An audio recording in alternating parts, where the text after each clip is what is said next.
So I can speak to a room of 300 high school seniors and be fine, but this really scares me. So first off, I have to thank Jess for this opportunity. This is mind-blowing to me that I'm standing here doing this. And the Market Council, I've been coming for a while now, and this event is just awesome. Every time I leave, ready to go with my business again. I have to thank my team. They're here in the front row. I'm so proud of these ladies right here. If it wasn't for them, I wouldn't be doing what I'm doing. So the theme of my story is that coaching made me stronger. My journey actually starts when I'm 18, and I won't actually tell you my whole life story. But it starts at 18, and I was diagnosed with pre-ovarian failure. And what that means is when I was 18, my ovaries shut down and my body went through menopause. And as an 18-year-old, who cares, right? You don't care. You just go on with life. It's kind of fun. You don't have to worry about, having women things happen because your body's shut down. And you don't really think about it. I get married, everything's still fine, we're still happy, nothing really affects me. We start to want to have kids, and all of a sudden this, enormous thing hits me a little bit harder. And so in order to have children, I have to find an egg donor. And this is a pretty huge undertaking. My sister initially says yes, then she says no, and she comes back and she says, you know what, I'm gonna do this for you. So then starts the first of my beginning. And going through IVF, if anyone has done it, is one of the most difficult things you will ever do. You're being pumped full of shots daily, 2 to 3 times a day, needles that are about this long. In addition, my sister had to do it every day, so I had this pressure of knowing I had asked her to do this for me. And so what did I turn to? Well, I turned to food. And my husband, who I love dearly, helped me do that, because what else do you do? And so there was treats and snacks, and we didn't really care because we were trying to have this baby. And so we go through IVF, and it's painful, and it's stressful, and it works. And I'm elated, and I'm over the moon, but the whole pregnancy I'm worried I'm gonna lose this child. And so food is my comfort, and laziness is my comfort, and I start to just feel not very good about myself. We have the kid, she's awesome. For the first couple months, it's wonderful, and then I start to worry. She's not gonna like me. I'm not her mom. I'm not her egg. She's gonna hate me. She's not gonna wanna be with me. And so I overcome that, and I fight through that because she does love me, and she loves my sister. And at the age of 3 or 4, we told her, hey, Erica has actually donated you so mom could have you, and now today it's the coolest thing between us. Hey mom, you think I get my curly hair from auntie? Absolutely. So it's this really neat bond between us, but when I was first with her, it was really challenging for me. And so again, my mental strength deteriorated. We decided to have our second child, and again, my sister graciously says yes. We only got 1 egg, by the way, the first time we did IVF, which if you know anything about it, most people get about 8 to 19, we got 1, and that 1 egg worked. So we go again, and my sister says, yep, I'll do it for you again. We're talking another 9 months of shots, of going through doctor's appointments, and by the way, you're a test case. You go in, people don't care about you, no one is nice to you, and I don't care. That's what those people are there for, right? And so we go in and we get this all done, and I'll never forget this day, and the doctor comes out and says, I've got something to tell you. Erica, you have a decision to make. Your fertility is low. Are you sure you want to do this for your sister? And my whole world just crashed. This was it. This was all I was getting.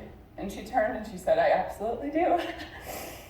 And I can't tell you the pressure that puts on a person to know that she gave up something. She might not be able to have children because of me. And that was something that has weighed on me and will continue to weigh on me forever. But I tell you this, sorry, I'm such a crier. We get pregnant again, another 1 egg, and we get pregnant again. And at this point now, mentally, I'm pretty broke down. We've been through a lot. I have a lot of stress on me. I now have 2 kids, and lo and behold, this one is not easy. He's a little boy. He comes screaming into the world 3 weeks early at 10 pounds. And the doctor looks at me and says, we'll never talk about what he would have been had you had on his due date. And that defines my son, Max. So the first 9 months of Max's life are extremely challenging. He is the most difficult baby. Acid reflux, won't sleep. I'm getting maybe 2 to 3 hours of sleep a night. And I'm also watching my friend Jess, who has a baby the day before I do. And I'm watching Jess, and mind you, I've been through all of this, so my mental state is not very good. And Jess has rebounded from her pregnancy, and I'm watching Jess, and she looks great, and she feels great, and she's doing this thing called Beachbody, and I'm in my head just thinking, it'll never work, it'll never work. And finally, 9 months in, I'm getting 4 hours of sleep, I'm eating all the food, I'm now up 50 pounds from everything I've been through. I finally message her and I say, what do I have to do? Just whatever it is, just tell me what I have to do. And she, I had just come off of maternity leave, we had 2 kids in daycare at $2,500 a month. If you have kids in daycare, you know. My husband and I are both teachers, so we didn't have a lot of money. And she said, well, there's this challenge pack, but you don't actually, she knew my situation. She said, you don't actually have to. And I said, do I need to do the shakes? And she said, yeah, done. I skipped paying a bill that month, and I signed up with my challenge pack. It was the best decision I ever made. And I lost 10 pounds immediately. And I said to Jess, sign me up. Sign me up. I lost another 10 pounds, and I was hooked into coaching. And so this is when I say my motto starts, coaching made me stronger. I started to feel good about myself, you guys, for the first time in 5 years. I started to have confidence in myself. I started to like my body. I felt strong. I can't tell you the last time I felt strong. I did Hammer and Chisel, and it was the biggest transformation for me. I credit that program so much. I did the Ultimate Reset, which was amazing. If you ever have heard me talk to my team, I sell this thing like crazy. Like, you need to do the Ultimate Reset. And I hit 50 pounds, and coaching made me stronger. Unfortunately, that was actually just the start of my little journey. So we have Max. He screamed into the world right at 9 months. And at 15 months, the kid's still not sleeping through the night. We're still getting 4 to 5 hours of sleep. Something's wrong. My husband's a special ed teacher. I'm a teacher. We know. We're not dumb. Something's wrong. So we press on, and we keep trying, and we're in therapies and speech therapies and all those types of things. And we get to Christmas, right before he turns 3. And all of a sudden, Max turns really violent.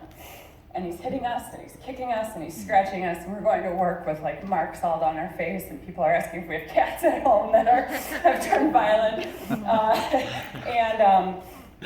So, I mean, I don't know how many of you can relate to it, but if you've ever had a child who's violent towards you, I cannot describe to you what that does to you mentally.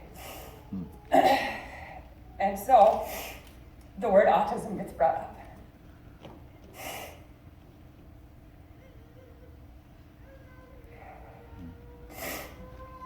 And so we say, yeah, let's go get him tested, let's figure this out. We go and we get him tested, and immediately he's diagnosed with autism. Now I say this with tears, but I wouldn't change Maxwell for the world, and I wouldn't change what he's taught us for the world, and I wouldn't change anything about him. But it is by far the hardest thing I've ever had to go through, and I'm gonna come back to coaching got me through it. If it wouldn't have been for those workouts every day, if it wouldn't have been for those stupid little containers every day telling me what to eat, if it wouldn't have been for my friends, for my tribe, for my team, who was there through every step of the way. After Maxwell's diagnosis, we almost were foreclosed on our house because we were so mentally unstable. Our marriage was falling apart. We had no clue what we were doing. We had no support, no help. We just had this little kid who was so angry and so mad. And we just kept trying to press forward. So we make it to about May, and I finally just mentally break. I literally have a mental breakdown. I can't take it anymore. And the only reason I got through it was because most of these women sitting right here, they called me every single day. They texted me every single day. They sent me things. They were there for me. They encouraged me to still press play because they knew that was the one thing that would get me through. And every doctor I saw, I started going to therapy. I'm in therapy now, people. But every doctor I saw, the first thing they said was, do you work out? Do you eat right? I said, I got those, doc, okay? But it felt good to know that at least I had done the 2 things that were going to make me better. So fast forward today, that was only just a year ago. Today, Max is now receiving 40 hours of therapy through a company called Weep here in Wisconsin. He's making tremendous strides. He will sing you Jingle Bells. He can't yet talk to you, but he will sing Jingle Bells on repeat to you. But what I have to say is that coaching made me stronger. I am not there with my journey of weight yet. This past year was really, really hard on me. And so I'm ready to dive back in this year. But the thing that Beachbody has done for me is given me this family of support. It has given me the tools to be the mentally strongest person I could be. And it's helped me to survive things that I probably would have never survived had I not had this. So that is my transformation story. And I thank you guys for listening, and I'm sorry I cry a lot.